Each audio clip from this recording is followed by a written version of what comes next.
Welcome back. It's another episode of Let's Be Real. I am Tara. And I'm Sheri. And we thank you for coming back to listen to us. Welcome back. Welcome to our space that we've created just for you. Today, I suggested that we do something maybe a little bit skills-based to break up what I lovingly call our bitching. That's the space we've created for you and I. Of course, is like we're gonna release some stuff and we're gonna get angry at the system and occasionally a person in particular. And that's okay. That's all allowed here. Right. But maybe today we break it up with talking about something that you and I probably talk to our clients almost every single time, I would imagine, is some type of self-regulation. Absolutely. Or evaluating what's going well in terms of outside of session, what are you doing to manage these feelings that you talk about in session? Right. So I brought up the example of music, or we were off air, we were talking about music because I grew up in what was called the emo music era, like the scene era, the MySpace, Moody, like, what lore? What? MySpace, I love it was amazing. It like you had Xanga, you had Tumblr, you had all of these like moody outlets, and it was fantastic. And for those of y'all who are too young to really appreciate what you could do on MySpace, I was a little coder on MySpace, and I wasn't allowed to be on MySpace, so earmuff swabby. She found out. I wasn't that slick. But you could have music playing in the background while you were on your page. You could have like these like glitter range, like yeah, you could have all kinds of stuff. It was a vibe. Yeah, it was such a vibe. We should have kept that instead of Facebook. Like, I think, we went in a whole different direction. Yeah, Facebook just blue and white. Here you go. Right. Take and it. Write a bunch of crap about You're welcome. People. Yeah. And now we have, we can circle right back to what we were talking about. Now we just have a bunch of people bitching and moaning. Right. But I love the idea of just making some kind of image on there and having the music playing and putting your vibe on the page. And I always had some moody, like emo love metal, emo music. It was such a vibe. But you and I can relate to like this. I don't know if it still exists. I would love for listeners to chime in about if they have kids or if you're a kid whose music taste is like on trial. My music taste was on trial, where I liked heavy metal, like rocker bands, emo music, and granted some of the lyrics, sure, like cut my wrist and black my eyes, not the most, not the most optimistic lyrics. Right, not the most self-regulating music. No, thank you. Thanks for bringing that back in. Exactly that. Skills taught in that. No, it's not a skill. Yeah, no, that's definitely a conversation too. But that music was soothing to me. Like even like the screamo, like highly elevated, heavy drum beats. Right. Was soothing. Well, to some people that is, right? Just like the EDMR. No. What is the EDM? No. Oh yeah, electronic dance music. Yeah, and sorry, I sound old, really. But like that same like consistent beat. To me, that is nauseating, but to a lot of people, that's calming. So finding that rhythm, and usually a lot of that is not words, or it's a lot of random words, but it's spliced words, or it's. The backtrack is vocals. The vocals aren't the primary music source there. So the music part itself has that rhythm that's, again, either one way or the other, depending upon how your system handles it. Yeah. Right? So my day, like when I was in middle school, a very big Metallica around me. Maybe mainly the group of people I hung out with. Like that wasn't my music I would listen to at home, but that was and my parents were not happy with my choices, but that was probably usual. But the music, it was that grungy, strong vocal, head banging. I had weird long hair. I loved to play that role. Can we bring photo albums next? No. No, we cannot. Dang it. I thought I was there, y'all. I thought I could make it happen. All right, maybe someday. Maybe off air. That'll just be for you. Definitely off and air. I'll report back to everybody else. How terrible it was. No. Yeah. I relate. I was a moody teenager. I was wearing all black, the thickest eyeliner. Like, I was just posing as this really moody I was a moody person. I was pretty emotional. Sensitive Tara was coming out. You were already your highly sensitive person. I was. Okay. I was getting there. All right. But we don't need to pathologize those things. So that's if part of the a school counselor was to be in a room with my parents and they saw like the CDs I was carrying with my Walkman or like the first ever iPod, because that's those times. No, I had a Nano by the time I graduated, I'm pretty sure. Anyway, they would have been like, okay, they're going to sit my parents down and they're going to be like, we're worried about Tara. We're worried about the media she's taking in. And, you know, Right. I was an artsy kid too, which apparently puts me at some high risk category. Apparently, yes. But when I was working at the middle school not that long ago, I would have parents that were like, do I need to be worried about this? And I told them no. Music is an outlet. And whatever you're worried about, use your words. Mm-hmm. If it's lyrics, ask about the lyrics. But I was working with a lot of Hispanic families, and they'd be like, I don't like Bad Bunny's lyrics. I don't like El Alfa's lyrics. And I was like, I'm sorry, do you want to talk about our 80s and 90s ballads of, like, how suggestive were those songs?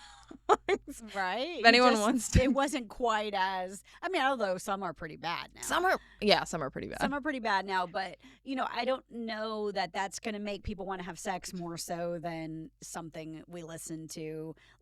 Even in the 70s, right? You know, Let's Get It On, Marvin Gaye. Oh, yeah. You know, it was just said differently. It wasn't flat out words that you're like, whoa. Okay. Well, some of these, Although of these, Grease like, had some really good words in their P-Wagon, you know, I won't say that word. I mean, I know that I do go pretty hard here, but I'll step off from that. We'll censor that one for ourselves. Yeah. But music being an outlet, music being self-regulation, we don't need to police what that means. If your outcome is, I feel better when I listen to this, we like that. Right. But if you figure that, how many times have you had a breakup and your music, right, starts to change, and now you're in, like, I just need to be in the pathetic. Just Lana Del Rey. Right, and yes, right. The slow ABBA. All the things that are just, like, repeating all your wounds over and over again. But, you know, we do need those moments to be able to get that kind of stuff out. So I don't think there's anything wrong with that.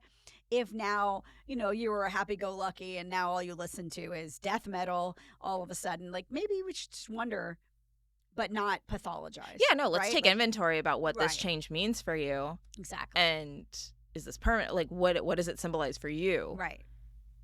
But maybe we don't need to take it any further than that. Agreed. Maybe you were like, this relationship was holding me back from what I really wanted to listen to. Exactly. Cool.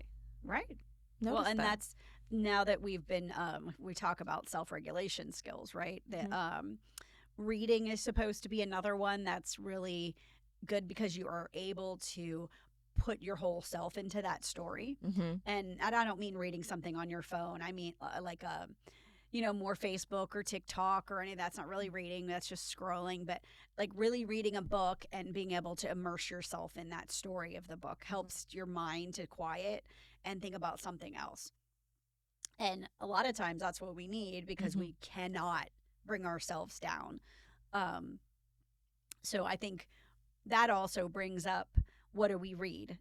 Right? Oh, yeah. What's a good what do you call it? What's the word I'm looking for? What's a good thermometer of what is going on with a person? Does that mean, like, if I'm reading To Kill a Mockingbird or something, you know, that's been banned in schools, that I you know, there's something wrong with me? No, it just means that I'm learning. Like my son, who's now 18, when he was in 3rd or 4th grade, he had a high reading level. So as he got older, of course, you have to keep matching, according to school, your reading level to what you're reading. Yeah. So by the time you're in like 7th grade and he's reading Ivanhoe and all this crazy stuff, I'm like, what, you know, I mean, the book's like this big. Yeah. Like, you get very limited in what you can read that's age appropriate anymore. That's fair. Yeah. Because the young adult section probably wasn't going to keep his attention at that point. No, but the young adult section, first of all, like you said, wasn't reading level appropriate anymore. But then he's in 7th grade, and some of those you're getting into some pretty high level emotional That's true. relationship kind of stuff. So if you're looking at maybe some of the books though were just he was going to skip over completely. Yeah. Oh no, that's not appropriate for his reading level. I'm like, yeah. Is that necessary?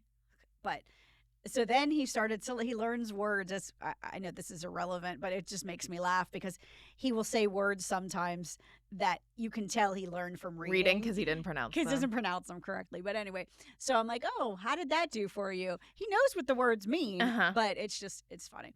So we put a limit on reading based on you must be reading at this level, whether it's appropriate or not, or you must be listening to things at this level or not.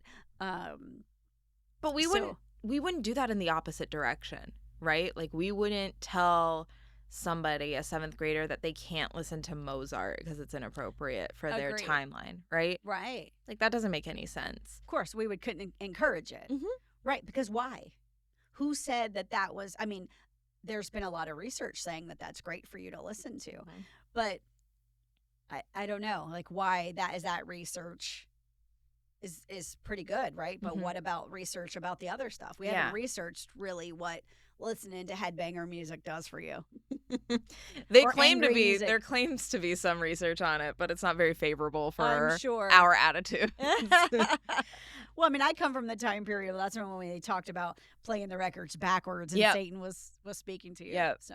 And I think, like I said, I'm on the other end, the other bookend of that, where they still believed that heavy metal of the grunge and punk era of the 90s and early 2000s was also satanically connected. And now, it's ironic. Stop. Sorry. Well, it's ironic because my understanding of the Satanic Temple is very different than what everybody else is. Well, not everyone else is, but we can save that for another episode. Okay. I'd be happy to do religion on another episode. All right. We'll wait on that one. Yeah, we'll give ourselves a breather. Yes.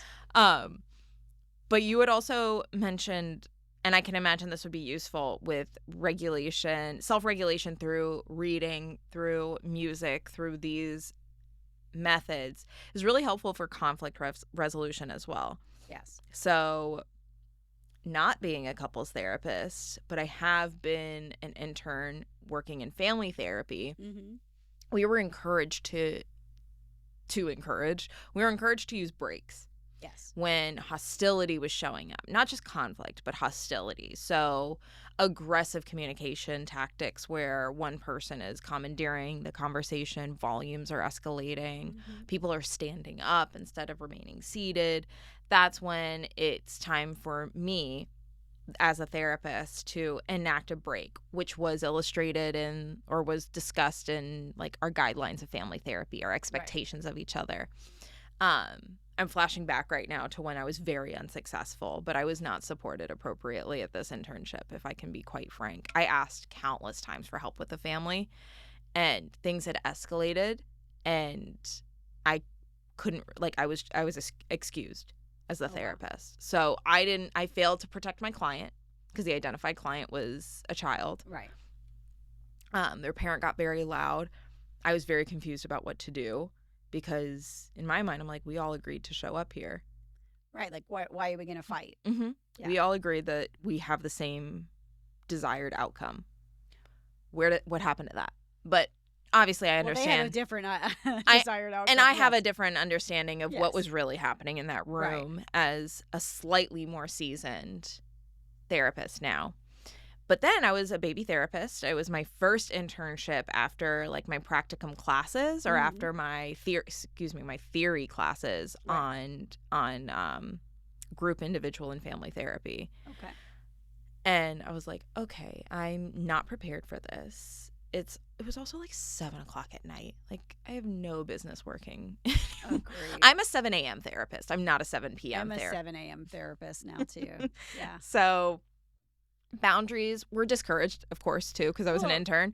Right. But it was just a really crappy situation where I did know and encourage the skill of taking a break, aka self-regulation. Everyone had a designated room in the house to go to when I would call it. But what happened was a parent said, we're not doing that. that's stupid. They need to hear me.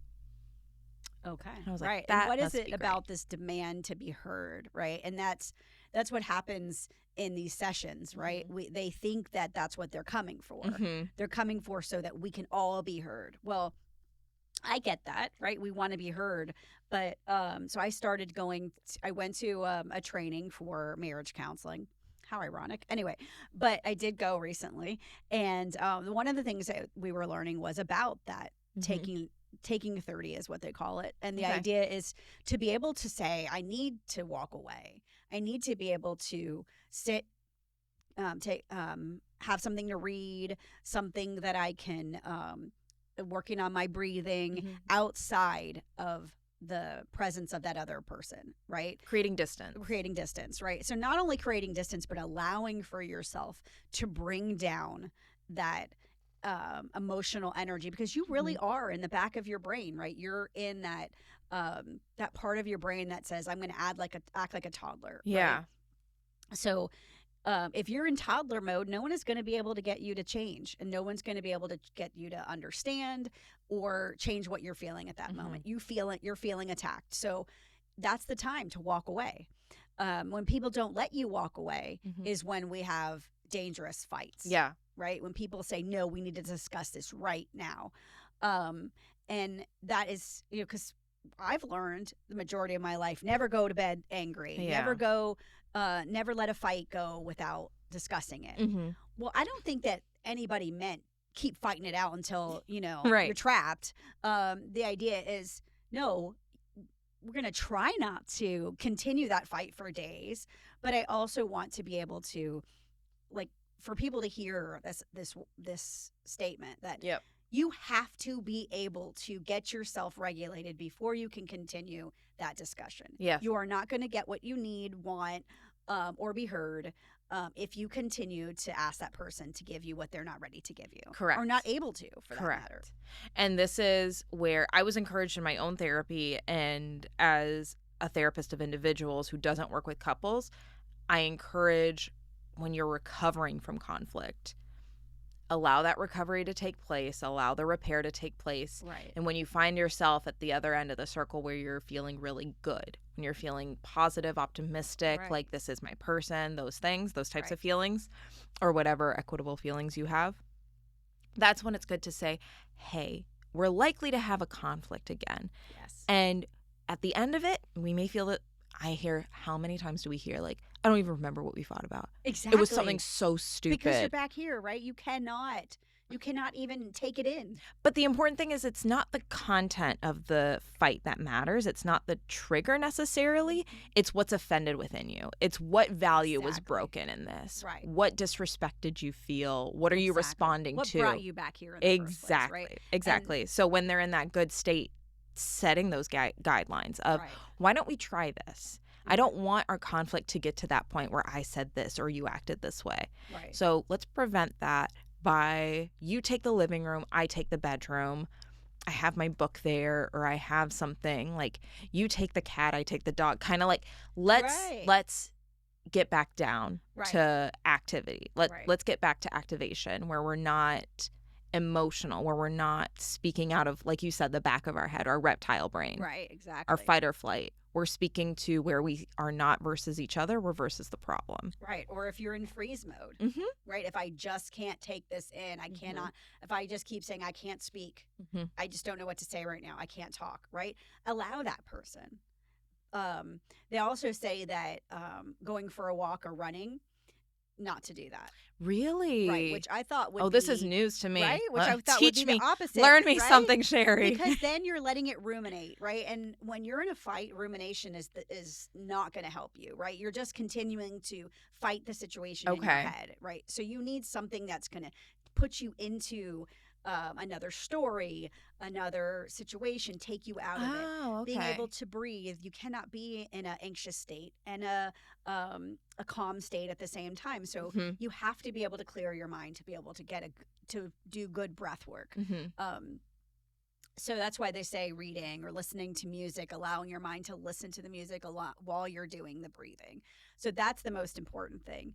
And one of the things I found to be really interesting is they said in the in the course about 69% of the problems that couples bring in are not solvable. Yes. And why do you think that is? Because it's not the problem we're fighting about, right? It always comes back to it's a pillow, or it's your shoe on the floor, or it's something stupid, right? That has nothing to do with anything. It's when you come down to it, it's what they call the dream within the conflict. What is it that I really wanted that you're not giving to me? Yes. I wanted to be heard. I don't feel heard. I want to have a voice. I want to not be controlled all the time. Whatever it is that both of you are trying to figure out, that's what needs to be figured out. Yeah. And that's why the fight isn't solvable. Exactly. Because you're never going to get me to be okay with whatever this stupid pillow is, or whatever the fact that you keep leaving your shoes on the floor. If I don't feel heard, I'm going to keep leaving the damn shoes on the floor. Right. So it's the idea of trying to figure out what is it that I'm really upset about. Exactly. And that's reducing future conflict. Exactly. Because sure, the shoes won't be there anymore, but then the jacket is still on the chair. You don't want the jacket on anymore. Right. You're asking for consideration. You're asking, like, this is a priority to me, that I need this space to be decluttered as often as possible. And the idea is, why is that important? Why is that a priority to you? Why does it matter to you that the living room is clean? What does that do to you when you see the room a mess? And that's where I also hear a lot of the couples thing of, is it more important to be right or to be happy? Which I think is a little bit of a misnomer, to be like right versus happy. I think a better word might be content or peaceful. Right. Well, the idea is, do I have to win this conflict? What does winning get me? Because nothing. Just more pissed off. Yeah, and then a sleepover on the couch. Exactly. Right? Yeah. I think that we get caught up in that, right? The defensiveness. And really the antidote, they say, to defensiveness is being able to take personal responsibility. And not I did this because you did this to me. And I've been guilty of that many times. But the idea is to say, you know what? You're right. I did this, and I know I hurt you. And for that, I'm very sorry. Yeah. Right? And I don't want to act that way anymore. So how do we change this? And really understanding that, okay, I'm not going to be defensive because you know what? You called me out, and that sucks. But I'm going to be honest and say, you're right. I shouldn't have called you that name. Yeah. And that's where, yes, we're all going to be defensive. We're all going to criticize. We're all going to have contempt or even stonewall, which are these things that they say are the devils in marriage, or any relationship for that matter, right? But if we learn how to use those in a positive way of saying, okay, I'm not going to be defensive. I'm not going to fight you on this because, yeah, you're right. I did this. Yeah.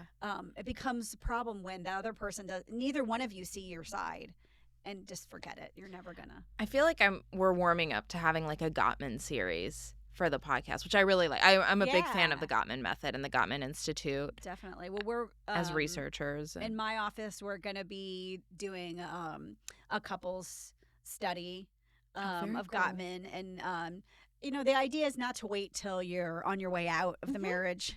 It's not going to help you. By then, you're already too angry and too on your way out, right? Yeah, you're just trying to get confirmation bias at that point. Exactly. And that's not what this type of group is for. The idea is for us to learn, like, I still love this person, and I want to learn how to communicate with what I have, right? And how do we both get what we understand we need? And sometimes you don't even really know what that is. Yeah. But learning what that is. So, yeah, we're going to be doing that. It's a new series we're going to start in my office. So I'm excited about that. That's awesome. Yeah. I'm really excited to hear about that. That's really cool. So self-regulation as a skill. Absolutely. Learning what skill works for you. Hot off the presses, I had no idea that walking or running were discouraged. Well, I think in this particular situation, when you're talking about like you're in a heated fight, right? That's yes, you get to cool down and you get to be away from somebody, but it's still stirring. That's the story that gets to take up space, right? Whereas other creative outlets that really take up more of that headspace, like absorbing music and so if you're storytelling. If you're running and you're listening to music, that's fine. But the idea is really that we want to bring down that emotional component and bring down the nervous system. The problem is that the nervous system is too elevated at that point, and then you start running, and then your mind's going crazy, and you want to solve that problem while you're running, and it just it keeps you going. Oh, yeah, and you feel a little vindicated, too, when you're in your own head, right? You become the hero of the story. Exactly. And now nobody's going to bring you down. So just bring yourself down. If you're not a reader, if you can't, but just work on your breathing then, right? Really working on listening to the sound of your breath and reminding yourself, listen to the sound of your breath. Some people need to hear things. Yeah. So be your voice that reminds yourself, go back to the sound of your breath. Yeah. It's guided meditations, all of those things. Absolutely. That's really good. And you had mentioned it's called Take 30, right? Yes. So something I want to note that's really important because we were also kind of touching on anxious versus avoidant people. So people who want to take on the problem head on and not leave any room, and the people that want to run away from the problem. The reason why Take 30, I think, is important is you're giving a specific amount of time. So people who are prone to abandonment concerns don't feel abandoned. That's exactly right. And then people who are prone to run away are encouraged to come back. Exactly, right. It's like, I'm not running away from the situation. I will be back, right? But it's also when you're going to be the one, as a reminder to the other person, you can say, I'm going to take 30, right? Even if you're meaning you go take 30, right? So the idea is not to encourage more anger by saying, remember you said you were going to go take a break, right? It's owning that piece that I need to go take 30 because I think, I noticed that it's getting too elevated here, and that's a reminder. But I think that the idea is really to be able to say to each other prior to a fight, because can't do it in the middle, it's not going to work, of saying, let's have a thing that we say to each other when we notice we're getting a little bit too heated. Don't wait till you're already past it. It's too late. That's when you should have taken 30 before you're screaming at each other. Yeah. But really being able to read each other and understand, oops, okay, I'm going to take 30. I see we're going too far here. Yeah, absolutely. So take ownership of what you notice without pointing out. That's a good one. I think that's a good place to wrap for today. It was a lot of skills. I agree. Yeah, it's a lot of skills. A lot of self-awareness, as we always come back to, is what works for you. How do you, say if you're in a partnership, how do you introduce these kinds of concepts? Do it when things are going well and you're more encouraged to give tools to keep it going well, right? Because if someone's the authority of the conflict in the relationship right now, you're not going to have you're going to seem like a know-it-all. You're going to start parenting your partner, which is not what we want either. So let that cycle run its course, get back to that little good sweet spot. And be like, I think this is a really good idea. Blame us. I always tell my clients, blame me. That's what I say too, I can be a bad guy. Yeah. I don't mind. I know how to defend myself. Yeah. Exactly. But these are really valuable skills. They've been valuable skills for me, for sure. Absolutely. Like full circle, validating my taste in music for one, and not vilifying myself and being like, oh my gosh, I'm a Satan worshiper. You're a Satan worshiper. Right? Exactly. Like, no, I'm allowed to like music that's been published for me to like. Exactly. That's the point of it, right? And sometimes we get more caught up in the sound than the words, and we don't even realize what we're singing. And I think that's the most important piece. Sometimes the words are way more important to us than others. I just remember I had a friend who would always say, I don't even know what they're saying. I'm just listening to the music. Yeah. I'm like, how do you not hear what they're saying? I'm going to call my mom out for a second, because when My Humps by Black Eyed Peas came out all those years ago, she's like, oh. And I'm like, Mom, what are you doing? She's like, it's so catchy. I was like, just listen. That's awesome. Hopefully she doesn't call me out too bad for calling her out. It's know, fine. I deserve it. That was a good one. I deserve it. That was a good one. All right, guys. Well, as always, you know where to find us. Please give us feedback about stuff like this, stuff that's worked for you. We could get like a little skill toolbox or something together. Help us build it. Yeah, that would be awesome. We could do something that's kind of open sourced. There's another project I'm working on that's like that, and that would be really cool. So, very cool. But give us ideas so we can add to it, and we can give you guys some deliverables, give you some of that sweet content in and outside of the podcast. All right. But as always, find us at Let's Be Real Podcast or Let's Be Real Sheri and Tara, and our DMs are open. We're always open to listen to you guys, but we will catch you next time. Bye. Bye.